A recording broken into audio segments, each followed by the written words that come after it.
So I'm really kind of excited about today's topic. I mean, stress is something that, you know, we really don't like to talk about. We like to avoid it if possible. And, it's not our favorite thing. I mean, for some people, they like stress, but I think most of us would rather avoid it if we could and just live happy, healthy lives and whatnot. So, um, let's see. Say hello, say hi. If you're joining in, I would love to hear your questions that you have about stress, even if it's not on this exact topic, or anything that you'd like to talk about that you feel like you need some hope or encouragement today. I don't know if you were able to see the post that I put up yesterday about the hay bale, and feeling like, are you feeling like your load is too heavy? And if you are feeling like that, I would highly recommend reading that story about this man and what happened to him when a hay bale fell on top of him, and the secret he knew that he wasn't able to share with those who were trying to help him. They couldn't hear him. But it's so profound and it was so touching. It just touched my heart so much that I had to share with you. And so I hope that you will read it and you'll get some encouragement and some hope for yourself and the things that are going on in your life right now. I just jotted down a few notes, some things that I kind of want to cover and whatnot, but feel free to jump in anytime and I will try to answer your questions and talk about your concerns and things like that. So with that, we'll go ahead and get started.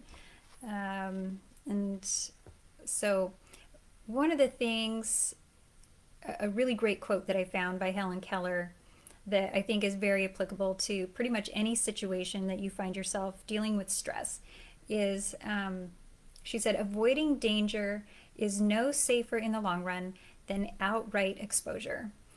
The fearful are caught as often as the bold. And I just read that and I could think of all these situations in my life that could apply to, and the lives of other people and whatnot all through history, that these things are going on. And so I'll just read that one more time so you can really think about what she's saying and apply it to your own personal life and the things that you are being caught up with fear. So she said, danger is no safer in the long run than outright exposure. The fearful are caught as often as the bold. We live in a climate of fear.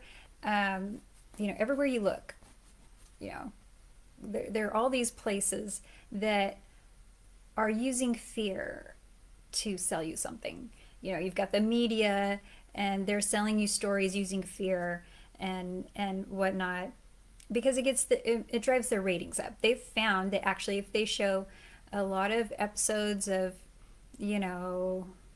cute puppies being rescued, or, people doing good deeds and things like that for each other, for their neighbors or whatever, that, people like that a little bit at first, but then people just quit watching the news. So that's why, they get something and they really run with it and beat it like a dead horse, because they're going for the ratings. It's all about the money, right? And then you've also got merchandisers, and they will also use fear to sell their products, and you can think about all through history with sales, different times and different things that they use to make you afraid. There's fear of missing out. There's fear of, well, if you don't use this product, then you won't be safe, or, for whatever reason. I mean, look at all the bomb shelters that they sold, way back in the day. It's going to be before some of your guys' generation, but I remember it. And probably some of you out there on Facebook remember it. People on Instagram, probably a little too young to remember that. So, you know, but I mean, you can think about all kinds of different things, you know, fear of getting wrinkles, fear of whatever, you know, they're using fear to sell those products. Also, oh, politicians and religious leaders, you know, they use fear to get you to vote for them. They use fear to keep their followers in line, you know, follow the rules, and they'll use fear to do that. Parents use fear to keep their kids in line, right? Oh, don't touch that, you'll get hurt. Don't go run down the street, you'll get, you know, run over, or you know, whatever kind of thing, you know. So there's all different, and that is not by any means an exhaustive list of, you know, who utilizes fear tactics at all for getting people to do something. You know, it's sadly overused, I think, but it's an effective tool, right? Which is why people use it, because it works. So, I mean, the sad thing is fear can become overpowering and disabling, but fear can be overcome, and the work to do so is definitely worth it. So, I don't know. So, fear influences the choices that we make. And, but if you make a decision that is motivated by fear, quite often that's a flawed situation, and it can be very dangerous, because it doesn't ever lead to the healthy, fulfilling lives that we crave, that we want to have in our lives. And so, you know, there's if you step back and take a moment and think about your life, what are some things, can you think of anything that fear is motivating in your life? You know, give me some thumbs up in your comments if you recognize that in some area of your life. Is fear motivating some choice, some action? You don't have to say what it is, but, you know, can you relate to that? Can you relate to fear motivating the choices that you make? And I personally can relate to that, so I am gonna do a thumbs up on that one. Nope, it's not under my, let's see, oh yeah, I gotta go this way. Well, you know, I don't know where my thumb is on my Instagram thing, so I'm just gonna put like a high five, because yeah, I can think of a lot of things that that do that, that have, you know, decisions motivated by fear. Let me just put one on Facebook too. Usually I do these on different days, so I can just focus on the one, you know, social media group or whatever. But this has been a very, very busy week, and so I had to combine them today. So we're gonna just see how this goes. And I don't have the software to, oh, there's my thumb, okay. Thumbs up on Facebook too. Okay, is that gonna go? There we go, okay. So yeah, thumbs up if you have anything going on in your life that is motivated by fear. So, and that is not a sign of weakness. to say that, you know? It takes a strong person to be able to say, yeah, yeah, that's a thing, you know? So don't be afraid to say, yes, it is. Um, so,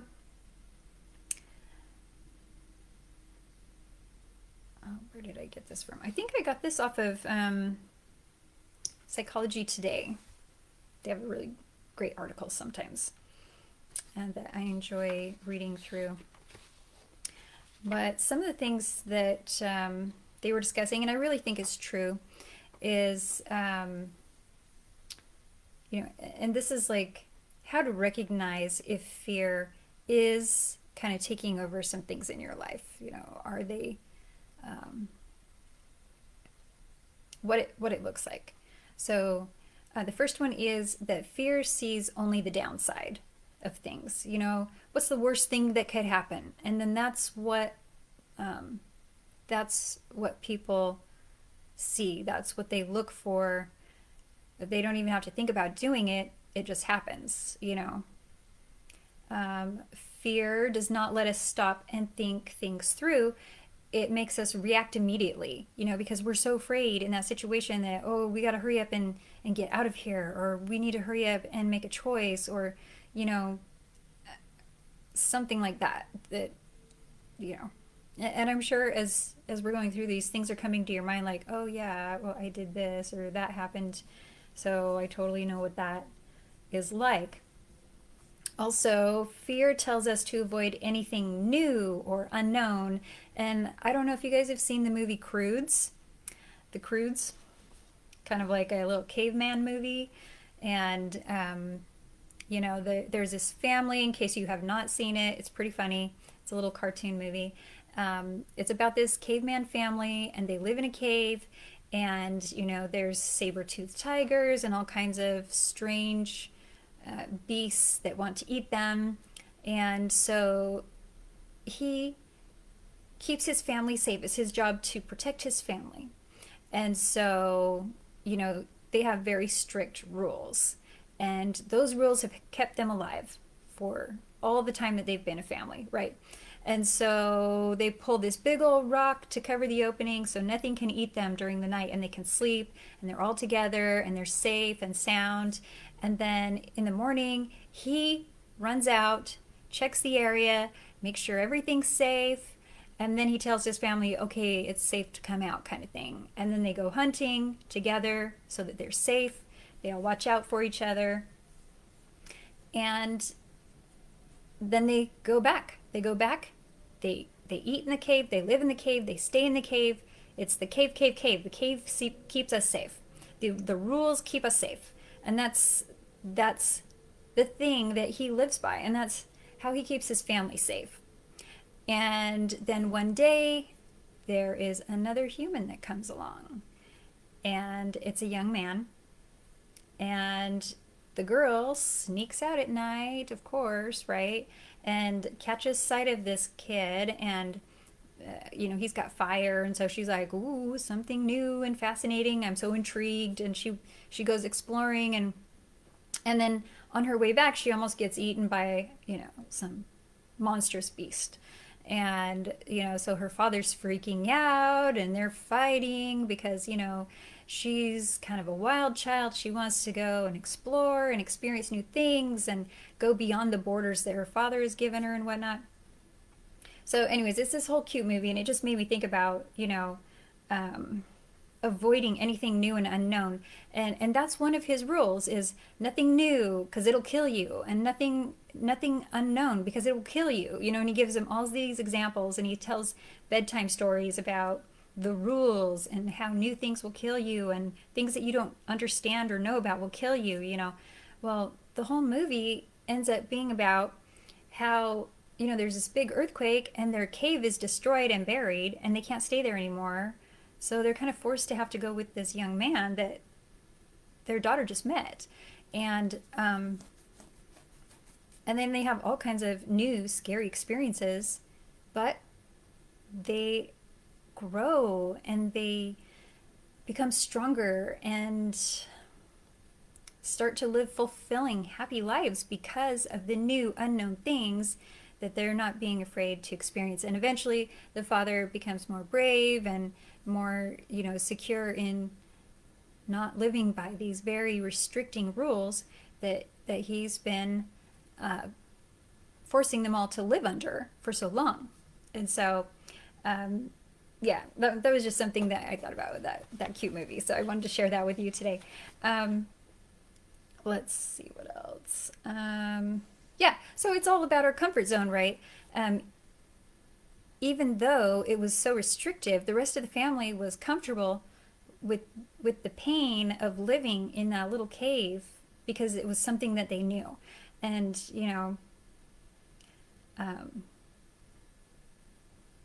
being fear can keep us trapped. It can dictate that we stay in abusive relationships, or that we stay in a dead end job, or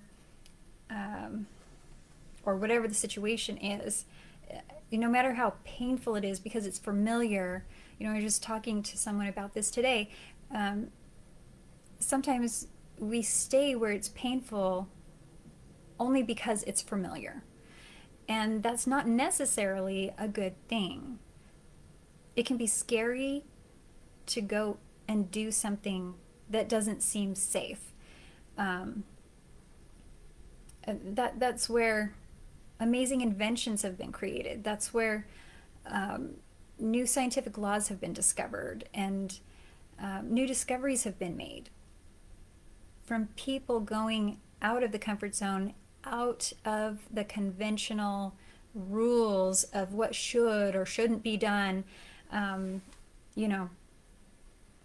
So, and that's fear. That's fear that keeps you there. And the body is hot wired to not want to change. But it can be done. And wonderful, great things happen when you do get the courage to be able to take those steps out and be free. So let's see what else. Fear constricts and doesn't expand who we are. So, you get afraid and your shoulders come up, and they roll inward on themselves, and you start to curl up and hunch over, because you're trying to protect yourself. You're trying to make yourself as small as possible, as unnoticeable as possible, right? And so that's living in fear. It doesn't just do that to us physically, it also does that to us emotionally. And so, it tells us, don't smile at strangers, don't talk to strangers, don't speak your opinions too loudly. We're afraid it might offend somebody, or that somebody might try to hurt us if we have an opinion that's different than somebody else's. Don't push our boundaries, and we're trying to avoid future rejections. Doing this, don't write that book that you've always been wanting to write. Don't ask for that date. Don't apply for that promotion. Just hide in your bed, hide in your cave, right? Like the Croods. Don't grow up into who you can become. That's what fear does. Don't become the awesomeness that is you. But then we all miss out, right? The next one is about faith obscuring our intuition. Or not faith, fear obscuring our intuition. So, you hear all the great thinkers talking about trusting your gut instincts. And this is something that's really important. And people that hear their gut instinct and listen to it, they know how important this is. And how if you listen to it, if you pay attention to it and act on the things that are good, that your gut is telling you, if you avoid that yucky person, if you go over and help somebody that's struggling with their bags to help them get them in their car, or whatever. You know, things tend to work out if you listen to your gut. And fear blocks that. When you are riddled with fear, it blocks that still small voice that you hear, that you feel inside, that is telling you to pay attention to something. A warning sometimes, or a go ahead on something. And, you know, that's really a disadvantage not to be able to have access to hearing that. And so, yeah, all you hear is that downward spiral of your thoughts, you know, just that negative talk that we do to ourselves about why this isn't working, or these people don't like me because of, you know, and you make up a huge long list of whatever, or I'm not good at this because blah blah blah. You know, it's just there's just a bunch of stuff going on, and it's like a snowball, right? You make a little snowball, and then you roll it in the snow to make a snowman, right? And it gets bigger and bigger. But if you're at the top of a hill and you lose that snowball and it starts rolling down the hill, what happens to that snowball, right? It's not small anymore. As it gets going, it picks up more snow and more snow, and it starts picking up speed and momentum and going faster and faster, and it's just out of control. And I'll tell you what, you don't want to be in the way of one of those snowballs coming down the hill, because it will knock you down. At the very least, it will knock you down. So I've seen it happen. So I'm not going to tell that story, but just know. Maybe some of you have seen it, you know. Let me see some hearts if you have seen a snowball rolling down a hill, or had a snowball rolling down at you down the hill, kind of out of control. Let's see. Oh yeah, and this one is so debilitating. Fear can keep us from even making a decision at all. You know, fear of making the wrong choice can be paralyzing. And so, you know, some people call it decidophobia. You know, they're afraid to make a decision. And even that action of not making a decision, not choosing one way or the other about something, you are in effect making a choice, because you're always defaulting to what happens if you don't make the choice that would best benefit you. And then you're just left with whatever's left over. So, you know, there's that. Not deciding becomes a decision. So don't be afraid to take some chances. Don't be afraid to make some choices. And, you know, it's not always going to work out. It never does for anybody. But as you get more used to making choices and figuring out which choices are good and which choices are not so good, you're going to get better at making decisions. You know, it's like walking. Babies don't just stand up from laying down and start walking around and dancing around the room. You know, they have to learn how to pull themselves up. They have to strengthen their backs so that they can support their heads and get their balance going. And then they start crawling and, you know, pulling themselves along the couch. And then they start walking around, and sometimes they go straight to running, you know. But, you know, it is best for babies to crawl for a really long time, because doing that actually helps their kneecaps develop. And the less your baby crawls, the smaller their kneecap's going to be. So make sure, if you have a baby, give them plenty of crawling time so they can grow good kneecaps. So just a fun little thing that I learned in massage school. So anyways, so what can we do?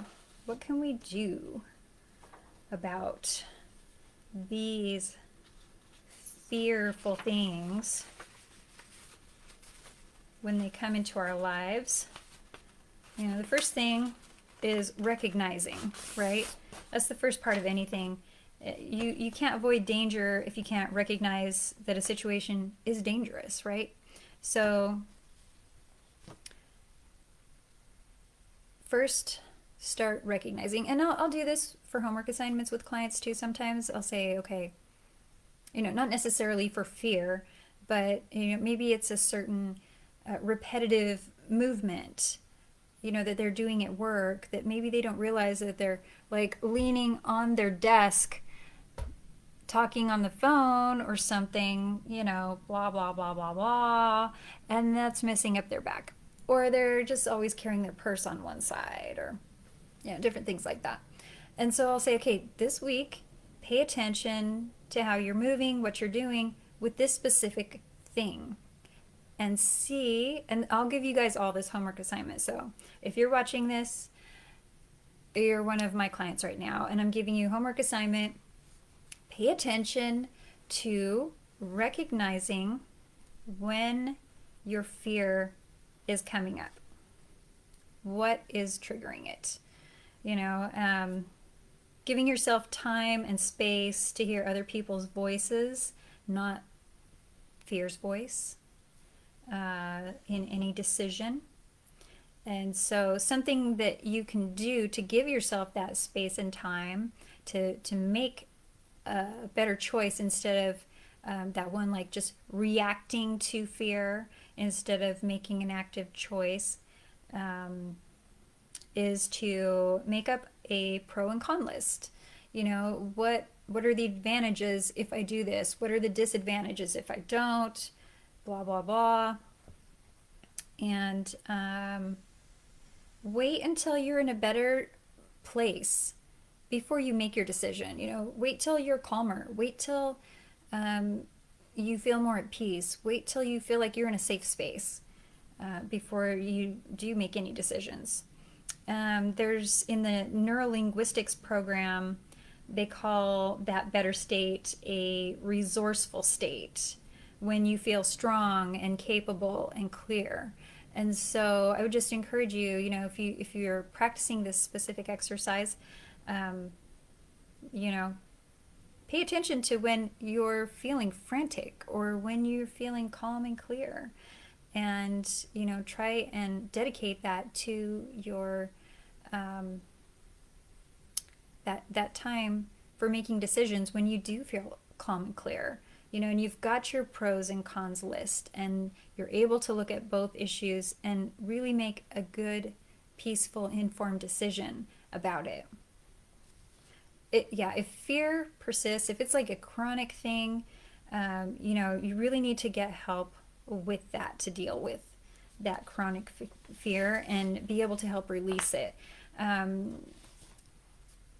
Most often, very frequently when I'm working with people, I find that the fear that they're experiencing that's creating the physical pain in their bodies is caused and created by a previous experience of trauma or fear that has been trapped in their bodies, and they haven't released it.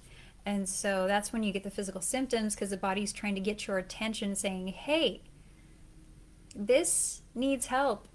We need help, And so, and that's something that I try to do. I try to help people get to a place where their body feels safe so that they can release that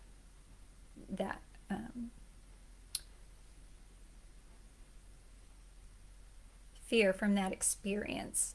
And once you release all of that emotion, you are no longer a prisoner to it. It has no more hold on you. It cannot bind you. It has no power over you. And it is gone forever. Um, until that point, like all this time up to that moment when you're able to release it, it's affecting your perceptions, it's affecting how you interact with people, it's affecting decisions and choices that you're making because you're giving your power over to that fear and letting that control your life instead of you being in control. And so that is definitely something I think that is really important, because those emotions have to be released out of the subconscious brain. And there's some different modalities that I like to use to help people release those, like cranial sacral therapy, acupressure. There's even certain different types of massage body work that I recommend, just kind of depending on how a person is holding those fears in their body, and a lot of things like their constitution and how they relate to the world, and things that make them feel safe and secure. And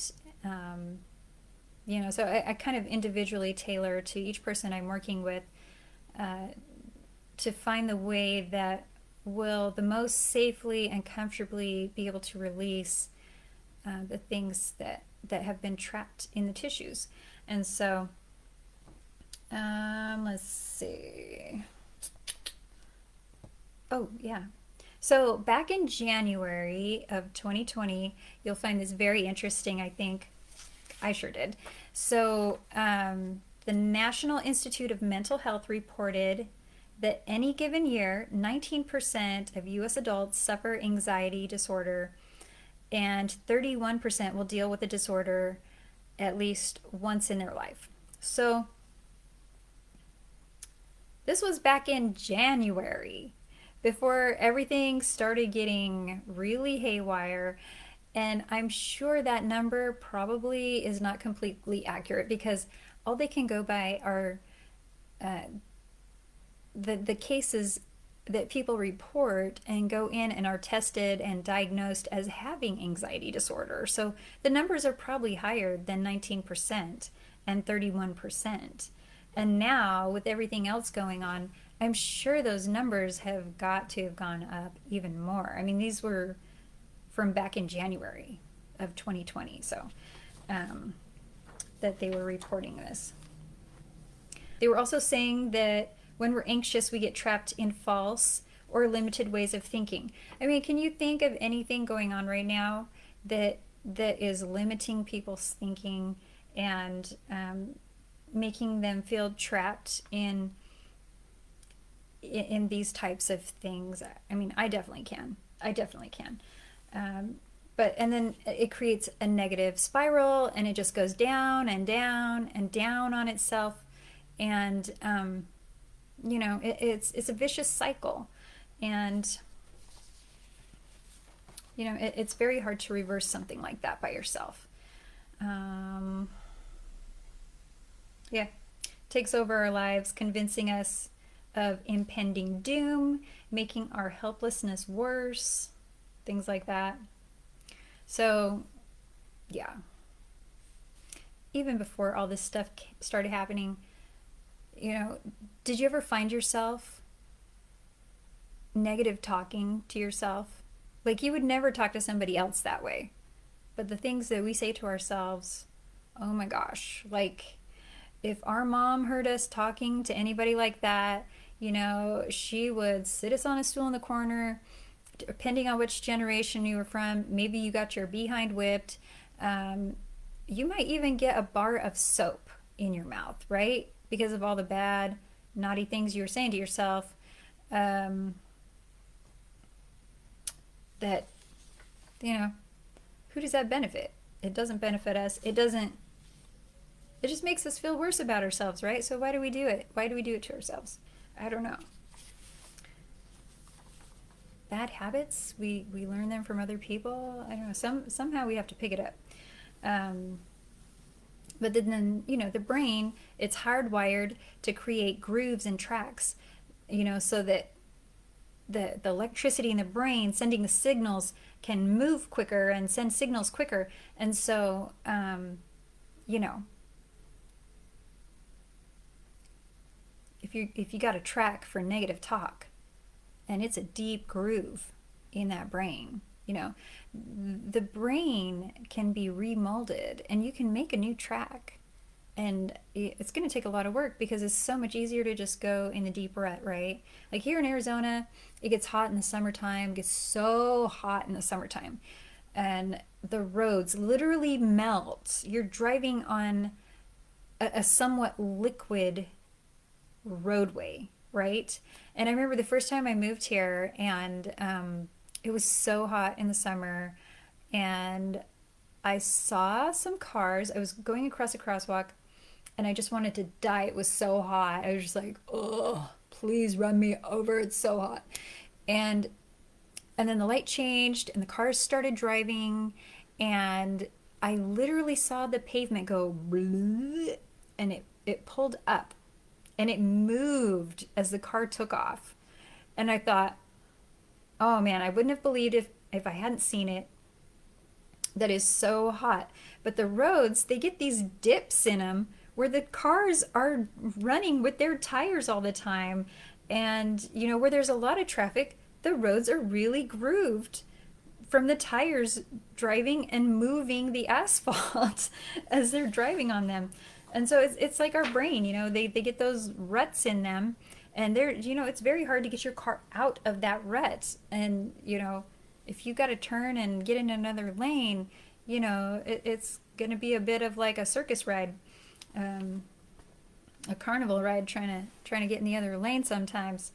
But yeah, I've gotten pretty good at changing lanes now. But so Anxiety Canada lists the fear traps, and so they use a lot of senior executives and companies as an example, which, you know, they have a lot of senior executives coming in to get help with fear and things like that, and they've broken it down into these traps. So catastrophizing, you know, everything is a catastrophe. Like, for example, I'm going to get fired if the presentation doesn't go perfectly. I mean, how often does that actually happen, right? But how many times do we think like that? Like, oh, if XYZ doesn't happen, or if I don't do ABC, then this very, very worst thing is going to happen. And maybe sometimes in a few situations, that is going to occur. That is going to happen. But most of the time, no, you know. But if you're thinking that way all the time about everything, you know, you're really going to be creating some down spiral grooves in your brain, and it's going to leave you feeling hopeless and out of control and not very happy in your life. So, you know, I kind of recommend against it. But also mind reading, imagining what other people are thinking, you know, that's always a fun one, right? I mean, that's different than being an empath where you can feel people's emotions, but you can't tell what their thoughts are. And just because you can feel an emotion doesn't mean you know exactly what that emotion is aimed at or coming from. Sometimes yes, but sometimes no. But imagining that, oh, well, this person doesn't want to work with me because, you know, they don't like me, or, you know, or whatever. Just using the executives' examples, things that they have said, that they think. But you can apply that to pretty much anything, you know. Oh, they don't want me to come have lunch with them because they don't like me, or, you know, oh, I know the teacher picked that other person for this or that because they don't think I'm good enough at this or that, or whatever. Then there's also fortune telling, you know, imagining what the future holds without having any actual data, you know, and there's a lot of that going on right now, I think, um, with some things and ways that people are thinking sometimes. Um, Black and white thinking. There's only two possible outcomes. And I always say, okay, there's always another option. There's always another way. And sometimes people say, well, no, there's not. I have to do this or I'm going to die or whatever. Like those are their two options. And I'm like, well, but there's always another option. You may not like the option. It may not be exciting or glamorous or as comfortable as you would like it to be, but there's always another option. And if you will take the time to try and think about what that option is, it will really help you and get you in the habit of trying to think, well, what else could this be? Or assuming that somebody did something because XYZ, from your experience, your perception.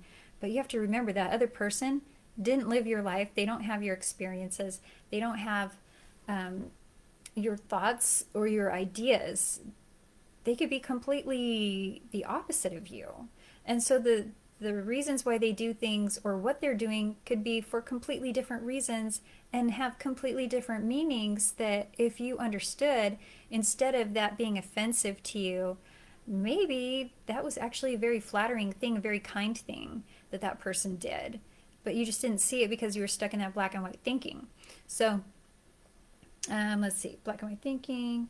Oh, overgeneralizing, painting all situations with a general outcome. So saying something like, I never get things right, or I always fail when I fill in the blank, right? Fill in the blank with whatever. And, so these are all fear traps. These are all fear traps. So pause the pattern. Anxiety is quite often preceded by physical symptoms too. And so going back to that, paying attention to what started the event. How was I feeling before this happened? How was I feeling before the panic attack? How was I feeling before, before I started thinking this or doing that? What was going on? So when you pause and I got this information from the Harvard Business Review, also January of 2020. It's called How Anxiety Traps Us and How We Can Break Free. So recognizing the physical cues of the impending attack of fear. So first of all, like you could have churning stomach, sweaty palms, flaring nostrils. Are your nostrils flaring? Or is somebody else's nostrils flaring? Maybe you should help them out and talk them down from heading into fear, right? So these are all reactions to a part of your brain being hijacked called the amygdala. And it's basically kicking in those fight or flight responses, right? The fight or flee in your brain, and it consciously changes your activities. So something that you can do to kick that conscious brain in to override the subconscious from kicking in that fear is to do some math problems. And I'm not talking like 2 + 2. Don't do 2 + 2 math problems in your head, right? Because that's too easy. It's not going to be a struggle for your brain to think about. Think of a hard equation that is really going to make you have to stop and think. And if you have to write it out on paper, do it. Give yourself a nice big math problem to solve that can distract your brain and help pull you out of that fear pattern. Something that's going to challenge you. You can name the trap. You can either give it a made up name, something, whatever you want to call it. You can give it a name of one of the traps that we talked about, like mind reading, fortune telling, catastrophizing, things like that. But naming it gives that fear something concrete that you can focus on. Call it George, call it Bob, I don't know, whatever you want to call it. But then it makes it something concrete that you can focus on. And so once you've named it, then as you experience it more often, then that's going to be something that you start to realize, oh, I have experienced this before and I lived through it. So it kind of gives you your power back. And getting your power back is very much a part of being able to relax and live a life without fear. It's so important. Fears, uncertainties, and doubts, or as they call it, FUD, separate FUD from fact. And so you create a 2-column list, right? So you've got, so on one side you list your fears, your uncertainties, and your doubts. And then the other side is for your verified facts. And so, you make your list of all the things associated with that fear. And if your FUD column is a lot longer than your fact column, then, you might want to get some other people involved in your situation, because you might be a little bit out of control with the fear, and you need some people to kind of just, and make sure it's somebody that you trust. Don't just go pull anybody in. Make sure it's somebody that you trust. Ask them for their point of view.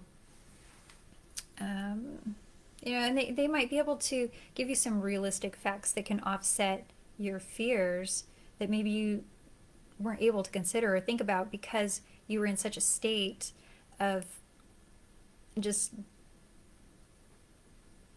being afraid, that the brain wasn't functioning, or maybe it's not something in your experience that you would have thought of. Also, telling more stories. So we make assumptions, jump to conclusions, and tell ourselves stories all the time, right? So they help us get through life more efficiently, but they can also limit us.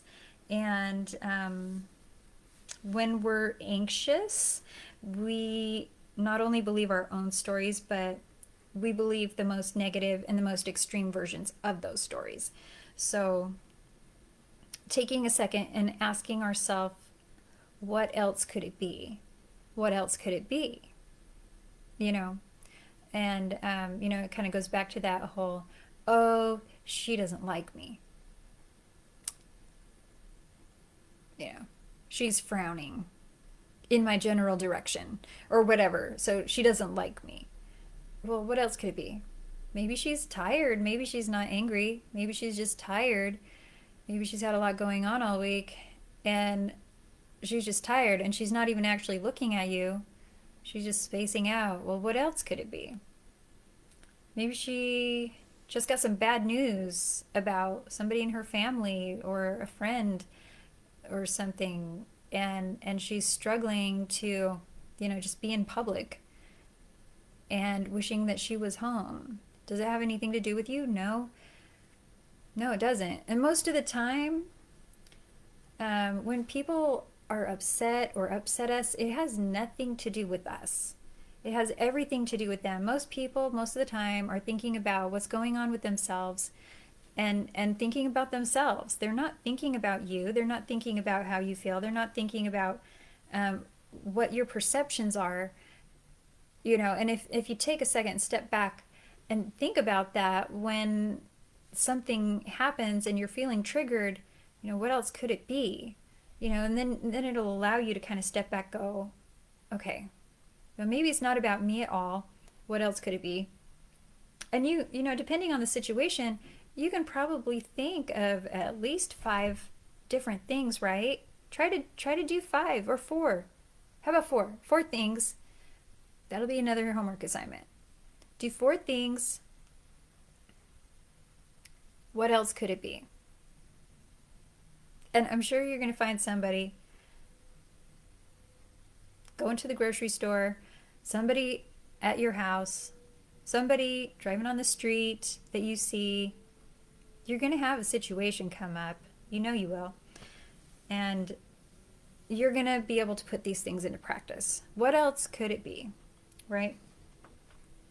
So don't try to curb your reflective habit when you start trying to tell yourself stories. Just expound on it. What else could it be? And see how many stories you can come up with. Let's see. Oh yeah, this was a great example. Like this guy, his boss came to him and said he wanted him to improve his technical skills at work. Well, the guy's first instinct was, oh, my boss doesn't think I do a good job here. He doesn't like my work, and he was devastated, and then he went and talked to this guy, and he was asking him like, okay, what else could it be? What other reasons could this guy be asking you to improve your technical skills? And some of the stories he came up with was, oh, my manager wants me to showcase my technical depth further to have an even bigger impact in the group, and my manager wants my skills to be more easily transferable, so as I become more senior, I have more places in the company where I can move for my next role. So, I mean, if you think about the comparison between his first initial story that he told himself, why his boss wanted him to increase his technical depth, and the other stories he came up with, that's a huge difference. And, it'd make a ginormous impact on him moving forward in accomplishing, improving his technical depth, than with the other attitude that may have spiraled him down to maybe getting demoted or something. But what you say to yourself and the stories you tell yourself can really affect your mood and your actions, your choices, decisions, everything. So be careful what stories you're telling yourself.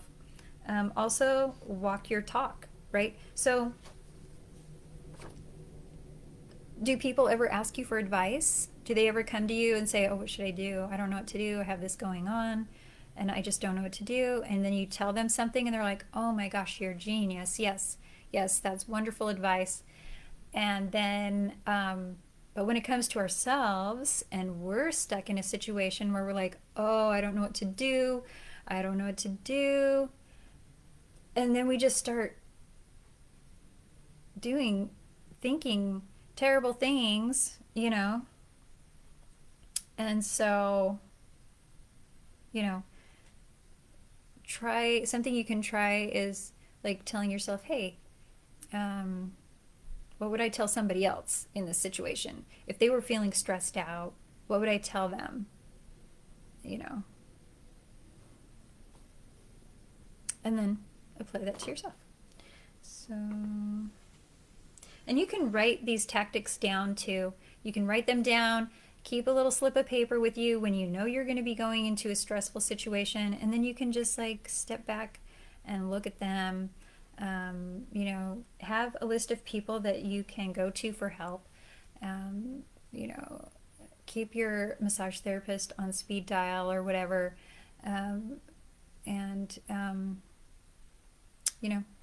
Work through those fears, work through those traumatic events, and get them out of your system, because you'll be a lot more relaxed.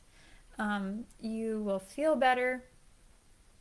Your life will be happier, and things will go smoother. It doesn't mean your life will be without any bumps or problems, but they'll be so much easier to deal with. Your cup won't be overflowing with stress. You'll have room in the cup so that when trials and difficulties come along, you'll have room in that cup to deal with stuff. If you notice your heart rate going up, dryness in your throat, time to pull out the note, right? And take a look at some of those ideas. So there was a guy they were working with, and after following those strategies for 10 months, he noticed changes. His anxiety attacks were less frequent. His self-talk changed from self-criticism to self-compassion, and he had more energy to focus on his day job. And who doesn't need more energy? I mean, okay, maybe you know somebody who has too much energy, but for the most part, couldn't we all use a little more energy? And stress depletes our energy. So, you know, anything that you can do to get your stress levels down is going to help your energy. And, you know, remember back in, is it part 1 or part 2, we talked about the 10 things you can do to just make things go better in your life. You know, make sure you're doing those things as well. But, you know, really taking the time to work through things. Give yourself the time. Give yourself a chance to heal and to release and to let go.